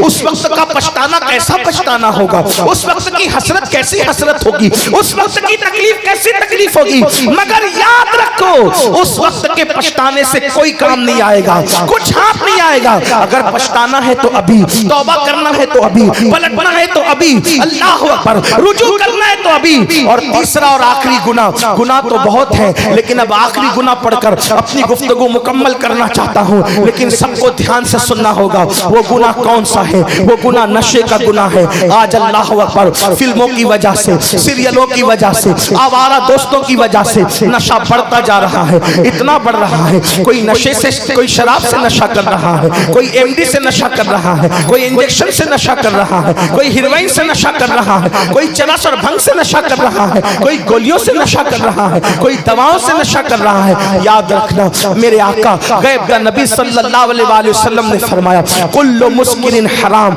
हर नशावर चीज हराम है। मेरे भाइयों हर नशा हराम है, किसी भी नशे की इजाजत नहीं दी गई। और आप जानते हैं अल्लाह अकबर किताबों में लिखा है अब्दुल मलिक इब्ने मरवान के दरबार में, मरवान का बेटा अब्दुल मलिक जब वो बादशाह बना उसके दरबार में कफन चोर आया और उसने कहा मैंने कफन चोरी से तौबा की। तो मरवान के बेटे अब्दुल अब्दुल मलिक ने पूछा, ऐ कफन चोर, तूने कैसे तौबा की, क्यों तौबा की, तौबा करने की वजह क्या है? तो उसने बयान किया, एक मर्तबा मैं कफन चोरी करने गया तो मैंने क्या देखा, एक कब्र मैंने खोली, तो कब्र खोलने के बाद क्या देखा कि मुर्दे का चेहरा किबले से फिरा हुआ है, मुर्दे का चेहरा किबले से फिरा हुआ है और उसकी कब्र में आग भड़क रही है। अल्लाह अकबर, उसकी चीखें निकल रही है। मैं हैरान होकर भागा तो गैब से आवाज आई, ऐ बंदे पूछना नहीं कि इसका चेहरा किबले से क्यों फिरा हुआ है, इसकी कब्र में आग क्यों भड़क रही है। तो मैंने पूछा क्यों भड़क रही है, तो कहा ये नमाज में सुस्ती करता था, ये नमाज नहीं पढ़ता था, इसलिए इसका चेहरा किबले से फिरा हुआ। मुझे ये हिकमत समझ में आई, बेनमाजी का चेहरा किबले से फिरा हुआ क्यों? क्योंकि वो दुनिया में किबले की तरफ रुख नहीं करता था। तो जीते जी जिसने नमाज की हालत में किबले की तरफ रुख नहीं किया, अल्लाह अकबर, अल्लाह ने मरने के बाद उसका मुंह किबले से फेर दिया। अल्लाह अकबर, ये भी बड़ा दर्दनाक अलमिया है। हालांकि मेरा उन्वान आज नमाज नहीं, मुझे जो उन्वानात दिए गए मैं उसके एंड पर पहुंच रहा हूं, लेकिन इतना जरूर कहूंगा, आज बड़े अफसोस की बात, फेसबुक, व्हाट्सएप, यूट्यूब के लिए, दोस्तों के लिए, सबके लिए वक्त है। अगर वक्त नहीं है तो मेरे अल्लाह के लिए वक्त नहीं है। ऐ मेरे आका सल्लल्लाहु अलैहि वसल्लम के दीवानों, याद रखो, किस मुंह से कहते हो कि नबी के नाम पे जान दे देंगे, किस मुंह से कहते हो नबी के नाम पे सब कुर्बान कर देंगे। जो कौम अपने नबी के नाम पर 10 मिनट का वक्त कुर्बान न कर सके, मेरे भाई जो नमाज के लिए 10 मिनट से ज्यादा का टाइम नहीं लगता। सुन लो, अल्लाह के रसूल गैब का नबी सल्लल्लाहु अलैहि वसल्लम फरमाते हैं, ऐ मेरे सहाबा, आका ने अपने असहाब से कहा, ऐ मेरे सहाबा, दुआ करो, अल्लाह किसी को बदबख्त न करे, अल्लाह किसी को महरूम न करे। इस हदीस को दिल के कानों से सुन लो, मेरी बात में तवज्जो करें, गौर फरमाएं। अल्लाह अकबर, आका क्या फरमाते हैं, ऐ मेरे सहाबा, ये दुआ करो, अल्लाह किसी को बदबख्त और महरूम न करे। सहाबे किराम ने अर्ज़ की, आका बदबख्त कौन है, महरूम कौन है? तो आका फरमाते हैं, जो नमाज छोड़ देता है वो बदबख्त भी है और वो महरूम भी है। और मेरे आका ने यहाँ तक फरमाया, जिसने जानबूझकर नमाज छोड़ दी वो मेरे जिम्मे से बाहर हो गया, वो मेरे जिम्मे से खारिज हो गया। क़यामत के दिन उसके साथ मेरा कोई वादा नहीं है। अल्लाह अकबर, क्या समझ रहे हो? आका करीम सल्लल्लाहु अलैहि वसल्लम ने यहाँ तक इरशाद फरमाया, जिसने नमाज छोड़ दी अल्लाह उसके किसी अमल को कबूल नहीं करेगा।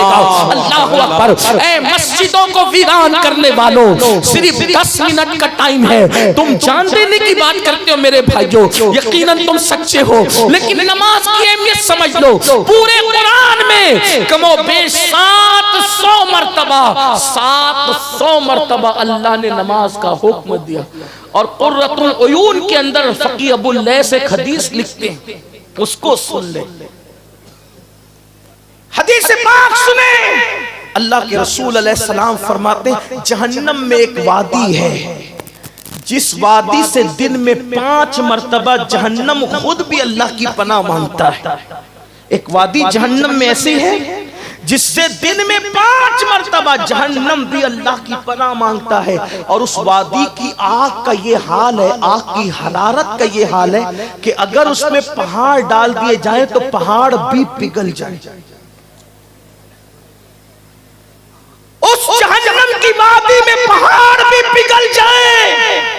सहाबा ने पूछा, आका उसमें कौन डाला जाएगा? फरमाया 2 लोग, एक तो जिसने हराम खाया लुकमा वो, और दूसरा वो जिसने नमाज को जानबूझ के तर्क किया। मैं आपसे पूछता हूं, अगर आप ये कैद लगाते ना कि अमीनुल कादरी हमारा पैर पकड़ ले तो हम नमाज पढ़ेंगे, मैं आप सबके पैरों को पकड़ के कहता कि नमाज पढ़ो। क्यों? उसकी वजह यह है मेरे अजीज, इतने कमजोर हैं हम कि मच्छर का डंक हमसे बर्दाश्त नहीं होता। इतने कमजोर हैं हम कि मक्खी का डंक हमसे बर्दाश्त नहीं होता। इतने कमजोर हैं हम कि हमसे सर्दी और गर्मी बर्दाश्त नहीं होती। जिस जहन्नम के अंदर पहाड़ पिघलेंगे, उस जहन्नम की आग को ये कमजोर जिस्म कैसे बर्दाश्त करेगा, कैसे गवारा करेगा। सोचो, खेत का बिच्छू डंक मार ले तो हम उसको बर्दाश्त नहीं कर पाते, जब जहन्नम का बिच्छू, जिसके बारे में अल्लाह के रसूल फरमाते हैं जहन्नम में एक वादी है जिसका नाम जुब्बुल हुस्न है, जुब्बुल हुस्न। और आका फरमाते हैं जुब्बुल हुस्न के अंदर खच्चर की तरह मोटे मोटे काले बिच्छू है, और एक बिच्छू ऐसा है जिसके मुंह के अंदर 70 डंक है, हर डंक में एक जहर की थैली है। जब वो किसी को डंक मारेगा तो 1000 साल तक के जहर उसके जिस्म के अंदर घूमता रहेगा, उसका जिस्म का गोश्त झड़ जाएगा, उसकी हड्डियां टूट जाएगी। ये अल्लाह के सच्चे रसूल ने फरमाया। जिस नबी के कहने पर अल्लाह को एक माना, जिसके कहने पे कुरान को अल्लाह की किताब मानी, जिसके कहने पर इस्लाम को अल्लाह का दीन माना, वो नबी फरमा रहे हैं जुब्बुल हुस्न में एक बिच्छू ऐसा है जो अल्लाह अकबर, उसके मुंह में 70 डंक है, हर डंक के अंदर एक एक जहर की थैली है। वो डंक मारेगा 1000 साल तक के जहर घूमेगा, गोश्त झड़ेगा, हड्डियां टूट जाएगी। सहाबा ने पूछा आका वो कौन सा कम नसीब होगा जिसको जुब्बुल हुस्न का बिच्छू डंक मारेगा। आका फरमाते मेरे सहाबा जिसने जानबूझकर नमाज छोड़ी होगी वो बिच्छू उसको डंक मारेगा। मेरे भाइयों बताओ वो ताकत कहां से लाओगे, वो कुव्वत कहां से लाओगे? जो कौम मक्खी और मच्छर का डंक बर्दाश्त न कर सके, वो कौम वो बिच्छुओं का डंक कहां से बर्दाश्त करेगी? आपके खूबसूरत भोले भोले चेहरे देखकर दिल में ख्याल आता है हाँ इन चेहरों का क्या बनेगा जब इन चेहरों पर जहन्नम की आग भड़काई जाएगी। देखो हुजूर ने फरमा दिया सच है, आका ने फरमा दिया सच है। हुजूर के फरमान में शक करने वाला मुसलमान सच्चा नहीं हो सकता। इसलिए याद रखो, आज तौबा करो, बदलो, तब्दील करो। तो अर्ज क्या कर रहा था, अब्दुल मलिक बिन मरवान के दरबार में वो कफन चोर कहता है किबले से चेहरा फिरा था और आग भड़क रही थी कब्र में। तो मैंने पूछा कौन है, तो कहा गया बेनमाजी था। फिर मैं दूसरी कब्र की तरफ बढ़ा और मैंने दूसरी कब्र खोली। तो जैसे ही मैंने दूसरी कब्र खोली, भैया इसको थोड़ा सा हटा दो और मेरी तवज्जो, आप मेरी बात आप तवज्जो से सुन, हटा दो भैया इसको। अल्लाह आप पे रहम करे, जो भी कर रहा है समेट ले। दुरूद शरीफ बंद कर दें, दुरूद शरीफ पढ़ने, आप दुरूद शरीफ पढ़ने सब मिलके बाबा से बुलंद पढ़े दुरूद शरीफ। अल्लाहुम्मा सल्ली अला सय्यदिना व मौलाना मुहम्मदिन मअदुल जूदी वल करम व आलिहि व सहबिहि व बारिक व सल्लिम सलातन व सलामन अलैका या जद्दल हसन वल हुसैन। तो मैं वो कफन चोर कहता है जब मैं दूसरी कब्र को खोलने के लिए गया तो मैंने खोला तो क्या देखा कि उसके अंदर इंसान का जिस्म था और चेहरा सूअर और खिंजीर का था। तवज्जो से सुनो मेरे जवानों, नशा करने वालों, शराब पीने वालों, शराब की गोलियां खाने वालों, शराब की बोतलें गले के अंदर उंडेलने वालों, नशे की गोलियां खाने वालों, दवा के नाम पे शराब पीने वालों, नाम बदल बदल कर शराब पीने वालों, अल्लाह अकबर अपने आप पे रहम करो। अरे नादान, मैंने जो नमाज की अहमियत बताई कितनी अहम है नमाज, अहमुल इबादात है, अफजलुल इबादात है, अशरफुल इबादात है। 700 बार कमोबेश नमाज का हुक्म है। सहाबा कहते जो नमाज पढ़े वो मुसलमान हम उसको समझते थे, जो मुसलमान जो नमाज नहीं पढ़ता था हम उसको मुसलमान नहीं समझते थे। आला हजरत ने फतावा रज़विया शरीफ में मजहब नकल करते हुए लिखा कि कई सहाबा किराम बेनमाजी पर कुफ्र का फतवा देते थे। कई किताबों के अंदर ये बात लिखी है, इस पर किसका फतवा, उस पे किसका फतवा, ओ बेनमाजी तुझ पे सहाबा का फतवा है, तुझे सब पे लगे हुए फतवों की फिक्र है, अपने पे लगे हुए फतवे की तुझे कोई फिक्र नहीं है। और तुझ पर दुनिया के किसी इंसान पर तो मुफ्ती साहब ने फतवा लगाया जो काबिल ताजीम है, लेकिन तुझ पर तो सहाबा फतवा लगा रहे, ओ बेनमाजी। और सहाबा भी कुफ्र का फतवा लगा रहे। हनफी और मसलक होने की वजह से मैं बेनमाजी को डायरेक्ट काफिर नहीं कहता, लेकिन इतना जरूर है मेरे इमाम भी कहते हैं जो नमाज में सुस्ती करेगा डर है कि कुफ्र पे मरेगा, जो अजान का जवाब नहीं देगा दुनिया की बातें करेगा अजान का जवाब देने की बजाय। मेरे इमाम ने लिखा कि डर है कि वो कुफ्र पे मरेगा। इतनी अहम है नमाज, लेकिन नमाज से भी अहम कोई चीज है। क्या चीज है नमाज से अहम? अगर आप नमाज पढ़ रहे हो, सांप आ जाए और ऐसा लगे कि डंक मार देगा, तो इस्लाम क्या कहता है? नमाज तोड़ दे, जान बचा ले। यही है ना, नमाज इतनी अहम और उससे अहम जान बचाना। नमाज पढ़ रहे थे, कोई कुएं में गिरने लगा तो क्या हुक्म है? नमाज तोड़ दो और उसकी जान बचा लो। पता चला नमाज से अहम जान बचाना, नमाज इतनी अहम और उससे अहम जान बचाना। अब आप बताओ, जब जान बचाने के लिए नमाज तोड़ सकते हैं तो जान बचाने के लिए नशा क्यों नहीं छोड़ सकते? ये नशा किस्तों में तुम्हें मार रहा है, ये नशा तुम्हें किस्तों में तबाह कर रहा है, ये नशा तुम्हें इंस्टॉलमेंट पर मार रहा है, जान ले रहा है तुम्हारी। ये गुटखा, ये शराब, ये जुआ, ये नशावर दवाएं फेफड़ों को खा रही है, कैंसर पैदा कर रही है, मुंह का कैंसर, खून का कैंसर, फेफड़ों के अंदर कैंसर।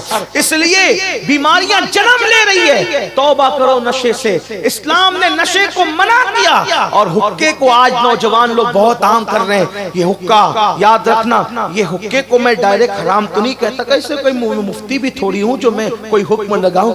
हुक्के को डायरेक्ट हराम नहीं कहता, लेकिन हुक्के की वजह से सिगरेट और सिगरेट की वजह से फिर दूसरे नशे आम हो रहे। तो छोटी बुराई पर ही पाबंदी लगा दो ताकि बड़ी बुराई की तरफ हमारी नस्ल न जा सके। इसलिए ये हुक्का वगैरह, तंबाकू, गुटखा और जो सिगरेट, इन सब चीजों से सच्ची तौबा करो, वरना वो बीमारियां होगी कि जिससे निपटना मुश्किल हो जाएगा। कैंसर हो जाए तो कमाने के काबिल नहीं रहता इंसान, और फिर इलाज इतना महंगा, फिर दुख अलग, तकलीफ अलग, और हालात ये कि फिर कर्ज ले लेकर बल्कि भीख मांग के इलाज करना पड़ता है लोगों को। इसलिए ऐसे हालात पर, अरे नादानो, हाल तो ये है, मेरे नबी ने तो वो गिजाएं भी नहीं खाई जिन गिजा के खाने से इंसान में सुस्ती पैदा होती है। रसूलुल्लाह ने सुस्त करने वाली गिजाओं का भी इस्तेमाल नहीं किया, और मेरी कौम बेहोश होने वाली चीजों को इस्तेमाल कर रही है, नशा करने वाली चीजों को इस्तेमाल करी।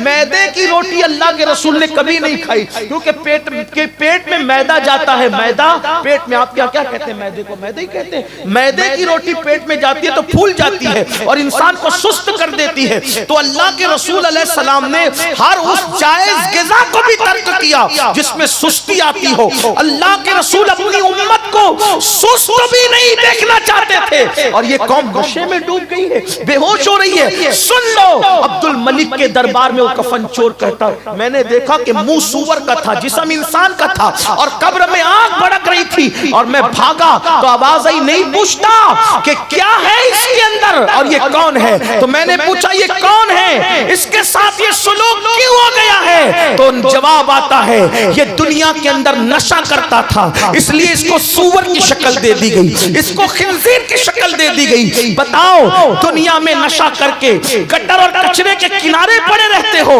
और आखिरत में सूअर की शक्ल में उठना तुम्हें गवारा है?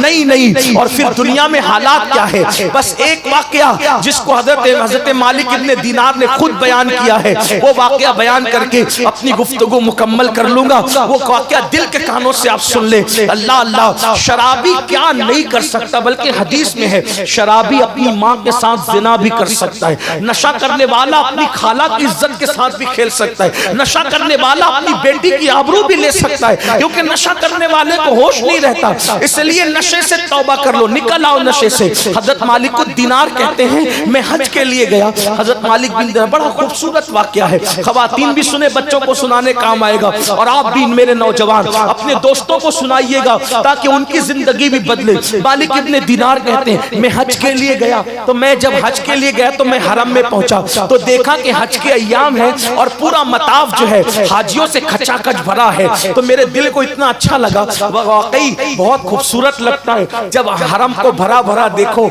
लब्बैक की सदाएं आती है तो ईमान ताजा होता है और अपने मुसलमान होने पे फख्र होता है। अल्लाह ने मुझे वो मजहब दिया है जो मजहब सच्चा है, और जिस मजहब को लाने वाला मुस्तफा जाने रहमत जैसा नबी है। अल्लाह अकबर, बहुत मजा आता है। अल्लाह हर आंख को वो मंजर दिखाए, हर आंख को वो नजारा अता फरमाए। मालिक दीनार कहते हैं, मैंने हरम को भरा भरा देखा तो मुझे बड़ा रश्क आया। मैंने सोचा, या अल्लाह, तेरे महबूब की मेहनतें कैसे बार बार साबित हुई मौला। अभी चंद ही दिन गुजरे हैं तेरे हबीब के विसाल को, अभी चंद ही साल गुजरे हैं तेरे महबूब के विसाल को, और इतनी मेहनत कामयाब हुई कि लाखों लाख लोग हज के लिए आए हैं। जब हज के लिए इतने लोग आए हैं, तकरीबन 5 लाख लोग हज के लिए उस साल आए थे, तो कहा हज के लिए इतनी बड़ी तादाद में आए हैं तो मुसलमान कितनी तादाद में होंगे इस वक्त। तो उतने में मुझे याद आया 5 लाख हाजी हैं, इनमें कौन है जिसका हज अल्लाह ने कबूल किया और कौन है जिसका हज अल्लाह ने रद्द कर दिया। अब सुनना, मालिकुद दीनार कहते हैं मैंने काबे का गिलाफ पकड़ा और काबे का गिलाफ पकड़कर मैंने दुआ की, ए अल्लाह मुझे बता तो सही कि तूने 5 लाख में किसका हज कबूल किया और किसका रद्द कर दिया। और दुआ करके मैं इत्मीनान चला गया, अपने खेमे में लेट गया। आंख लगी तो मुझे गैब से निदा आई, ऐ मालिक मैंने मोहम्मद इब्ने हारून का हज रद्द कर दिया। एक बंदा है जिसका हज मैंने रद्द कर दिया और वो बल्ख का रहने वाला है, और तू जा, ऐ मालिक तू जा और जाकर उससे मुलाकात कर और उसके मुंह पे जाके बोल कि अल्लाह ने तेरा हज रद्द कर दिया। मालिक बिन दीनार कहते हैं उठा, उठने के बाद मैं जहां बल्ख के हाजी थे उनके खेमे की तरफ गया। मैंने पूछा, ऐ बल्ख वालों क्या तुम मोहम्मद बिन हारून को जानते हो? उन्होंने कहा, ऐ मालिक तुम किसका नाम ले रहे हो? तुम किसका नाम ले रहे हो? ये मोहम्मद बिन हारून की मामूली हस्ती नहीं, हम उसको जानते हैं। वो इतना मुत्तकी है कि हर दिन रोजा रखता है, हर रात इबादत में गुजारता है और मुट्ठी भर चने से इफ्तार करता है, मुट्ठी भर चने से इफ्तार करता है और 40 साल से हर साल वो हज के लिए पैदल आता है। किस हस्ती का नाम ले रहे हो? वो खेमे में नहीं रुकता, उसका तकवा ये है खुले आसमान के नीचे रुकता है। सर्दी हो या गर्मी वो अरफात और मिना में हमेशा खुले आसमान के नीचे रुकता है, इतना मुत्तकी है। अब सुनना, हजरत मालिक बिन दीनार ने सोचा, या अल्लाह ये माजरा क्या है? आपकी तरफ से कहा जाता है, आपकी तरफ से हुक्म होता है कि मेरे मौला के उसका हज रद्द कर दिया, और ये लोग कहते हैं कि इतना मुत्तकी है। याद रखना, मखलूक अगर तारीफ करे तो उस पर घमंड नहीं करना, इसलिए कि मखलूक जाहिर देखती है और यार बातिन देखती है। इन्नल्लाह ला यंजुरु इला सुवारिकुम व इला अम्वालिकुम वलाकिन यंजुरु इला कुलूबिकुम।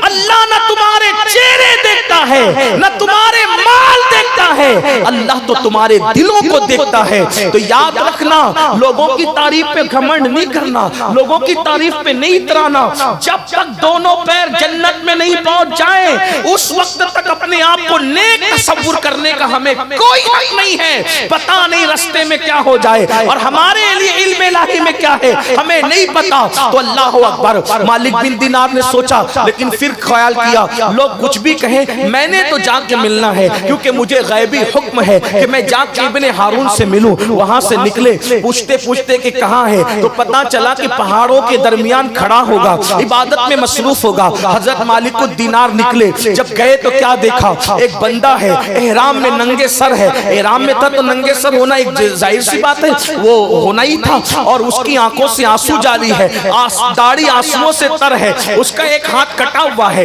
पैर के अंदर जंजीर है और एक हाथ के अंदर वो जंजीर पकड़े हुए है, और रोते हुए आसमान की तरफ देख के बड़े नाज से कहता है, मौला मुझे बख्श दे, मौला मुझे माफ कर दे, मौला मेरी मगफिरत कर दे। बहुत हो गया मौला, बहुत दिन बीत गए मौला, मैं तुझे मनाता हूँ लेकिन तेरी तरफ से रजा का ऐलान नहीं होता। रो रहा है, रो रहा है, रो रहा है। जैसे मालिकुद दीनार की आपके कदमों की आहट उसके कानों में पहुंची, जल्दी से उसने आंसू पोंछ लिए। मतलब वो चिटिंगबाज नहीं था, रियाकार नहीं था, अपने आंसू छुपा रहा था, उसने आंसू पोंछ लिए। जैसे मालिक बिन दीनार ने उसको देखा तो कहा, कौन? मालिक बिन दीनार। अच्छा, ए अल्लाह के वली, ख्वाब देख कर आ रहे हो कि इब्ने हारून का हज रद्द हो गया, जाकर उसको इत्तला दे दो, यही रिपोर्ट लाए हो ना, यही बात लाए हो ना। मालिकुद दीनार ने सोचा, या अल्लाह ये कैसा बंदा है कि मेरा ख्वाब भी जानता है, मेरे ख्वाब का मजमून भी जानता है। तो मैंने कहा, ए अल्लाह के बंदे, तू मेरा ख्वाब भी जानता है और मेरे ख्वाब का मजमून भी जानता है, आखिर बता कि तू इतना पहुंचा हुआ है, फिर अल्लाह ने तेरा हज क्यों रद्द कर दिया?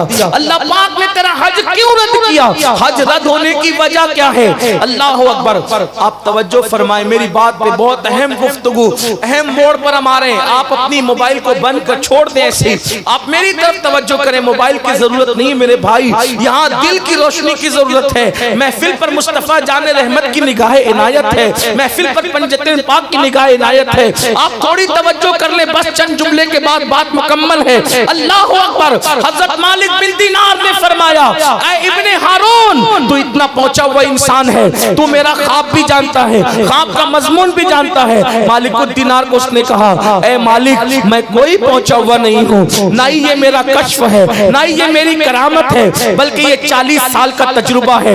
40 साल से हर साल में हज के लिए आता हूँ, 40 साल से हर साल में हज के लिए आता हूँ, लेकिन हर साल किसी न किसी वली को ख्वाब में दिखाया जाता है कि जाओ और जाकर इब्ने हारून को बता दो कि हमने उसका हज रद्द कर दिया। बस उसी तजुर्बे की बुनियाद पर, उसी तजुर्बे की वजह से मैं कह रहा हूँ कि तुम ख्वाब देख कर आए हो ना। तो हजरत मालिक बिन दीनार थे, वो मालिकुद दीनार ने कहा, ऐ इब्ने हारून, मेरा अल्लाह जुल्म से पाक है, मेरा अल्लाह ज्यादती से पाक है, मेरा अल्लाह अपने बंदों से बहुत मोहब्बत करता है। वो यूं किसी की इबादत रद्द नहीं करता, वो यूं किसी की इबादत को रद्द नहीं करता, वो यूं किसी का अजर ज़ाय नहीं करता। इब्ने हारून, तूने आखिर ऐसा किया क्या?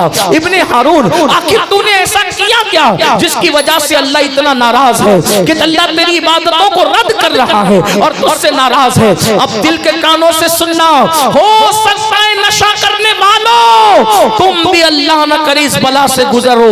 अल्लाह अकबर। इब्ने हारून कहता है, ऐ मालिकुद दीनार, अगर आप जैसा वली ये सवाल न करता तो मैं कभी भी ये राज से पर्दा न उठाता। ये बात किसी को नहीं पता है, ये बात सिर्फ मैं जानता हूँ और मेरी बीवी जानती है और तीसरा किसी को नहीं मालूम है। लोग मुझे बहुत नेक समझते हैं, बहुत मुत्तकी समझते हैं, बहुत परहेजगार समझते हैं। इब्ने हारून कहता है, ऐ मालिक, जो जानते हैं वो जानते हैं कि मैं बल्क का रहने वाला बड़ा मालदार ताजिर था। अल्लाह ने मुझे बहुत दौलत दी थी, अल्लाह ने मुझे बहुत माल दिया था, अल्लाह ने मुझे बहुत नवाजा था, बहुत दिया था मेरे रब ने मुझे। लेकिन जब मैं मालदार हुआ और मेरे पास दौलत की रेल पेल थी तो कुछ गलत लोगों की सोहबत में पड़ गया, कुछ गलत लोगों के साथ हो गया और वो गलत लोगों की सोहबत में पड़ने की वजह से हुआ ये कि उन्होंने मुझे शराब का आदी बना दिया, उन्होंने मुझे नशे का आदी बना दिया। फिर मैं नशा करने लगा और जब मैं नशा करने लगा तो फिर हालत ये हुई कि मैं नशे का आदी हो गया, लेकिन मैं अपनी माँ से छुप छुप करके नशा करता। सिर्फ मेरी बीवी को मालूम था, लेकिन मेरी बीवी इतनी वफादार थी, इतनी फर्मा बरदार थी, उसने कभी मेरी माँ को खबर भी नहीं होने दी। एक दिन ऐसा हुआ कि शाबान की आखिरी तारीख थी, मैं दोस्तों के साथ नशा करने गया और नशा करते करते इतनी देर हो गई कि अल्लाह अकबर, सुबह से शाम हो गई और उस दिन इतना नशा कर लिया था कि होश नहीं था। अल्लाह अल्लाह डोलते डोलते आया, शाबान की आखिरी तारीख खत्म हुई, शाम का वक्त आ गया।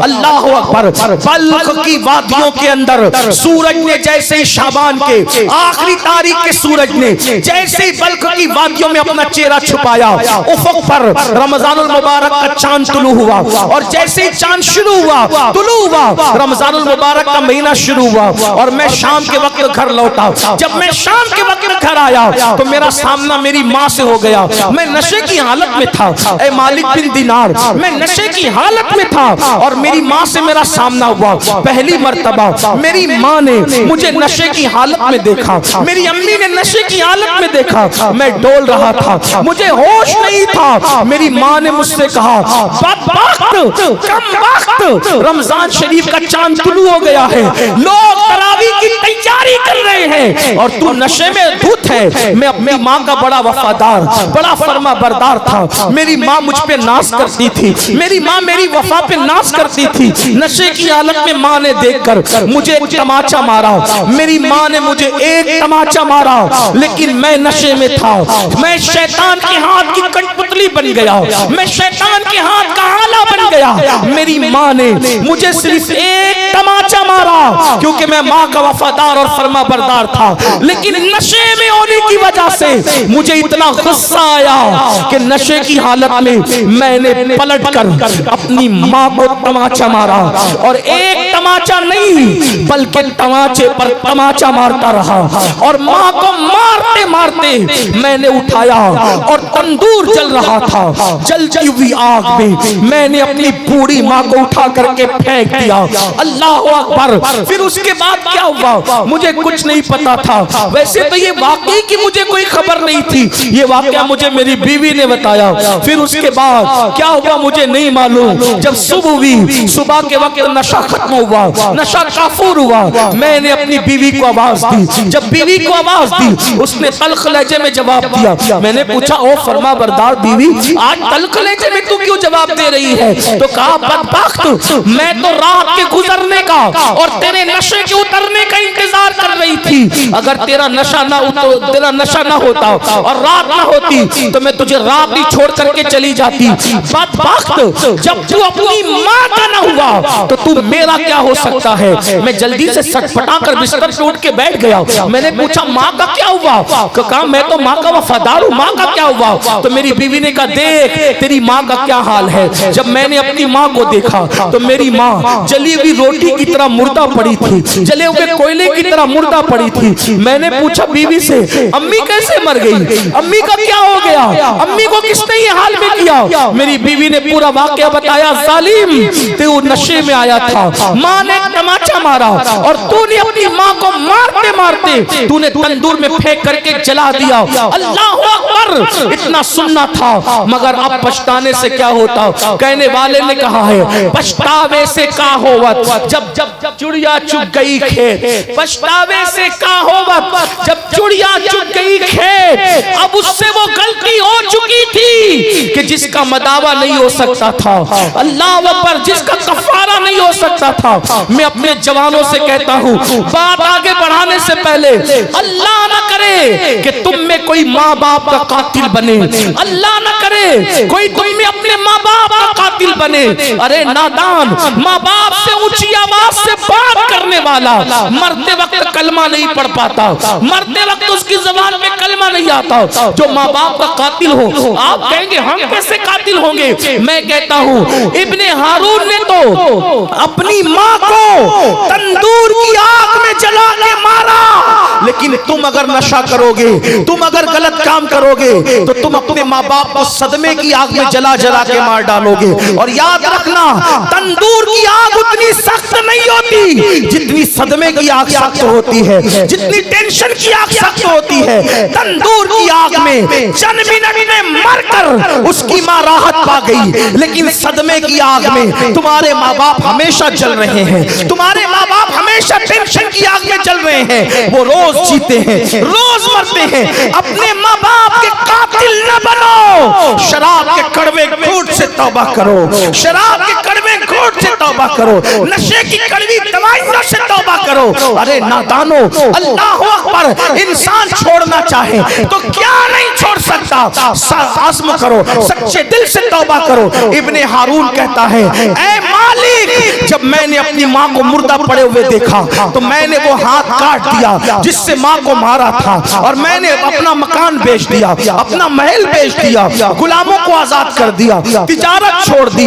उस दिन से हर दिन रोजा रखता हूँ, हर रात नमाज पढ़ता हूँ, और एक मुट्ठी भर चने पर इफ्तार करता हूँ, और हर साल हज को आता हूँ, लेकिन मेरी कोई इबादत कबूल नहीं है। इबादत की कबूलियत तो दूर की बात है। उस दिन के बाद से मेरे दिल को सुकून नहीं है, मेरे दिल को चैन नहीं है, मेरे दिल को इत्मीनान नहीं है। अल्लाह अकबर। हज़रत मालिक बिन दिनार ने सुना तो सुनने के बाद कहते हैं जालिम, तू माँ का कातिल है, कातिल।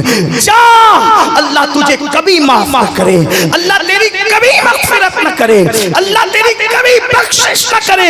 अल्लाह अकबर। ये कह करके मालिक बिन दिनार कहते हैं मैं मैं पलट करके निकला, लेकिन जब मैं पलट के निकला तो पीछे पीछे उसकी आवाज आ रही थी, ऐ गमों को खोलने वाले खुदा, ऐ गमों को खोलने वाले खुदा, तू मुझे बख्श दे, तू मुझे माफ कर दे। मालिकुद दीनार कहते हैं, वो खुद बयान करते हैं, मैं वापस पलट आया, बहुत दुख था, बहुत तकलीफ थी। ऐसे ऐसे लोग हैं माँ के कातिल, माँ पे जुल्म करने वाले, नशे की वजह से माँ पे जुल्म करने वाले। मैं लेटा तो मेरी आंख लग गई, मैं सोया, जब मेरी आंख लगी तो मैंने क्या देखा, अल्लाह के रसूल मेरे ख्वाब में तशरीफ लाए और अल्लाह के रसूल ने फरमाया, ऐ मालिक तूने इब्ने हारून को क्यों दुखी किया, ऐ मालिक तूने इब्ने हारून को क्यों दुखी किया। तो मालिकुद दीनार ने कहा, या रसूल अल्लाह, कितना बड़ा पापी है, माँ का कितना बड़ा कातिल है, कितना बड़ा बदबख्त है, उसने माँ को कत्ल किया, पहले तो नशा किया और माँ को कत्ल किया, कितना बड़ा मुजरिम है। तो मेरे आका ने फरमाया,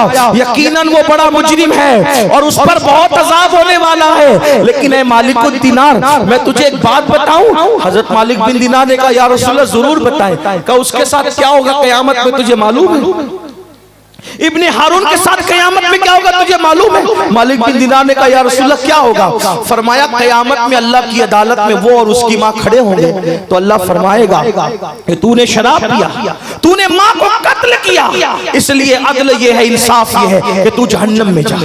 तो इब्ने हारून को जहन्नम में दाखिल किया जाएगा और उसकी माँ को, चूंकि वो शहीद हो गई थी, बेगुनाह कत्ल हुई थी, उसको जन्नत में डाला जाएगा। 3 दिन गुजरेंगे, 3 दिन गुजरेंगे, कितने 3 दिन। और एक मालिक बिन दीनार के बारे में इब्नुल जौजी लिखते हैं 7 दिन गुजरेंगे जन्नत में। उसकी माँ को, इब्ने हारून की माँ को जन्नत में याद आएगी अपने बेटे की। देखो माँ तो माँ होती, और माँ क्या चीज है, अल्लाह अल्लाह। कातिल शराबी बेटे की याद माँ को कहाँ आ रही है, जन्नत में। आका फरमाते हैं, ऐ मालिक वो जन्नत में उसको उसकी अम्मी याद करेगी, तो वो अब फरिश्तों से पूछेगी, ऐ फरिश्तों इब्ने हारून मेरा बेटा नहीं दिख रहा है, वो कहाँ है। तो फरिश्ते कहेंगे, उसने तुझे कत्ल किया और शराब पे, इसलिए वो जहन्नम में जल रहा है, जहन्नम की आग में वो जल रहा है। जहन्नम का एक दिन 50,000 साल के बराबर है, वो जहन्नम में जल रहा है। तो वो फरिश्तों से कहेगी, फरिश्तों उसने मुझे कत्ल किया है ना, तो क्या वो जन्नत में नहीं आ सकता। फरिश्ते अल्लाह से कहेंगे, मौला ये इब्ने हारून की अम्मी क्या कह रही है। अल्लाह फरमाएगा, क्या कह रही है। कहा ये कहती है कि अल्लाह मेरा बेटा जन्नत में नहीं आ सकता। अल्लाह पाक फरमाएगा, बिल्कुल आ सकता है, वो तेरा मुजरिम है, अगर तू माफ कर दे तो वो जन्नत में आ जाएगा, अगर तू माफ कर दे वो जन्नत में आ जाएगा। अल्लाह अकबर। माँ का कातिल है, लेकिन माँ की ममता देखो। वो माँ कहेगी, मौला कत्ल मुझे किया था, लेकिन प्यार उससे इतना है कि तू गवाह रहना, मैं उसको माफ करती हूँ। अल्लाह फरमाएगा, तूने माफ किया तो जा, हमने भी माफ कर दिया। आप मुझे बताओ मुसलमानों, जब माँ की ममता का ये आलम है तो रसूल आजम का उम्मत से प्यार का आलम क्या होगा। और जब हुजूर की मोहब्बतों का ये आलम है तो अल्लाह अपने बंदों से कितना प्यार करता होगा। लोग 70 माओं की बात करते हैं, मैं कहता हूँ करोड़ों माओं से ज्यादा अल्लाह अपने बंदों से प्यार करता है। जैसे उसके इल्म की कोई हद नहीं है, उसकी किसी सिफत की हद नहीं है, तो वो अपने बंदों से मोहब्बत करता है। सिफत की भी कोई हद हो सकती है, मगर बंदा कितना गंदा है। अल्लाह तो माफ करने के लिए तैयार है, मगर बंदा अल्लाह के करीब आने के लिए तैयार नहीं। इस प्रोग्राम में आने वालों, आओ सच्चे दिल से तौबा करो, बदलो जिंदगी को और यहाँ से बदल करके जाओ। अज़्म करो, इल्म को आम करेंगे, अखलाक को आम करेंगे, नेक बनेंगे, नमाजी बनेंगे। जुआ शराब किसी भी फेले बद में मुब्तला है तो सच्चे दिल से तौबा करके यहाँ से बदल करके जाएंगे। अल्लाह पाक की बारगाह में दुआ है, मेरा अल्लाह हम सबको अमल की तौफीक अता फरमाए। गुफ्तगू के दरमियान अगर कोई गलती हो तो अल्लाह पाक माफ फरमाए, मुझे भी माफ करे, आपको भी। लेकिन अभी आपको जाना नहीं है क्योंकि मेरा वक्त खत्म हुआ है, लेकिन जलसे का वक्त खत्म नहीं हुआ। अभी हमारे कारी गौस मोहम्मद साहब बाकी है नात शरीफ पढ़ने के, और उनके बाद हुजूर अमीर सुन्नी दावत इस्लामी का बेहतरीन खिताब आपको सुनना है। चूंकि वक्त से मैंने बहुत ज्यादा तकरीर कर ली, जो टाइम मेरे पास था मैं अब इसी पे अपनी गुफ्तगू